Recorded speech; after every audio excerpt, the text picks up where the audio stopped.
ইসলাম ধর্মে গান হারাম কেন? ইসলামে বিনোদনের সীমানা কত দূর? ইসলাম কি বলে আপনার প্রিয় সুরের সম্পর্কে? মিউজিক মানে কি ইসলামে হারাম? সুরের ভেলায় শয়তান, গান নিয়ে কি বলছেন নবী মোহাম্মদ? ইসলামে কেন নিষিদ্ধ গান বাজনা? জানুন কোরআন ও হাদিস কি বলে। ইসলাম ধর্মে গান বাজনার অবস্থান নিয়ে দীর্ঘদিন ধরেই বিতর্ক ও আলোচনা চলে আসছে। যদিও কোরআনে সরাসরি গান শব্দটি উল্লেখ করে একে হারাম বলা হয়নি, তবে এর ব্যাখ্যায় অনেক ইসলামী পণ্ডিত গানকে শরীয়ত পরিপন্থী বলে মনে করেন। ইসলাম এমন একটা ধর্ম যেখানে আত্মার পবিত্রতা, মন ও ইচ্ছের নিয়ন্ত্রণ এবং আল্লাহর স্মরণই মূল ভিত্তি। তাই গান বাজনার মতো বিষয়গুলি ধর্মীয় দৃষ্টিভঙ্গিতে মূল্যায়ন করা হয় আত্মিক ও সামাজিক প্রভাব বিচার করে।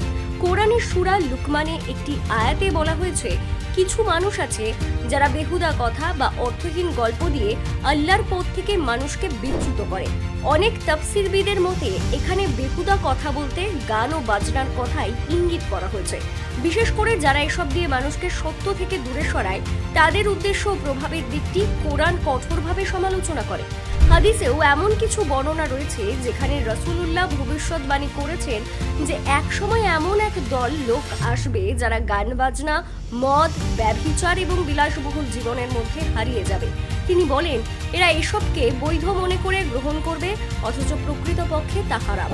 এই হাদিস থেকেই অনেক আলিম গানকে একেবারে নিষিদ্ধ হিসেবে বিবেচনা করেন, বিশেষ করে সেই সব গান যেগুলোর মাধ্যমে মানুষ আল্লাহর স্মরণ থেকে বিচ্যুত হয়। ইসলাম ধর্মে সবসময়ই মনের উপর নিয়ন্ত্রণের উপর জোর দেওয়া হয়েছে। গান বাজনা মানুষের মনে এমন এক ধরনের আবেগ ও আকর্ষণ তৈরি করে যা খুব সহজেই তাকে ধর্মীয় মনোভাব থেকে সরিয়ে দিতে পারে। বিশেষ করে বর্তমান যুগে বেশিরভাগ গানই প্রেম, প্রলোভন, অশ্লীলতা এবং বৈষয়িক আকাঙ্ক্ষাকে উস্কে দেয়, যা ইসলামের পরিশুদ্ধতার মূল দর্শনের সঙ্গে সাংঘর্ষিক। সাহাবাদের জীবনাচরণে দেখা যায় তারা গান বাজনা থেকে দূরে থাকতেন এবং এর পরিবর্তে কুরআন তিলাওয়াত, দোয়া, জিকির ইত্যাদিকে প্রাধান্য দিতেন। তাদের দৃষ্টিতে গান ছিল অন্তরের গাফেলতির একটি রূপ। অনেকে বলেছেন কুরআন আর গান এক অন্তরে একসাথে বাস করতে পারে না, তবে এও সত্য সব আলিম একমত নন।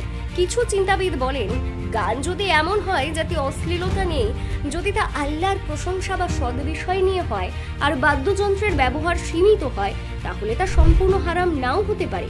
বিশেষ করে সুফি ঘরানা ইসলামী সঙ্গীত যেমন নসিদ, হামদ বা কাওয়ালিকে আত্মিক উন্নতির উপায় হিসেবে দেখা হয়। এসব সঙ্গীত মানুষকে আল্লাহর প্রতি আরো আগ্রহী করে তুলতে পারে বলে অনেক সুফি সাধক বিশ্বাস করেন। আধুনিক সময়ে সেই আলোচনা আরো বেশি প্রাসঙ্গিক, কারণ বিনোদন আজ মানুষের জীবনের বড় অংশ হয়ে উঠেছে। তাই মুসলমানদের মধ্যে এক শ্রেণীর গানকে গ্রহণযোগ্য মনে করেন যদি তা চরিত্র নষ্ট না করে, ইসলামী আদর্শের বিরুদ্ধে না যায় এবং হৃদয়কে আল্লাহর স্মরণে উদ্বুদ্ধ করে। ইসলামে গান হারাম হিসেবে চিহ্নিত হবার মূল যুক্তি হলো এটি মানুষকে আল্লাহর স্মরণ থেকে বিচ্যুত করতে পারে এবং অনেক সময় গুনার পথে ধাবিত করে। পাশাপাশি এতে আত্মিক শান্তির পরিবর্তে ক্ষণিকের বিনোদন থাকলেও দীর্ঘমেয়াদে আত্মাকে দুর্বল করে ফেলে।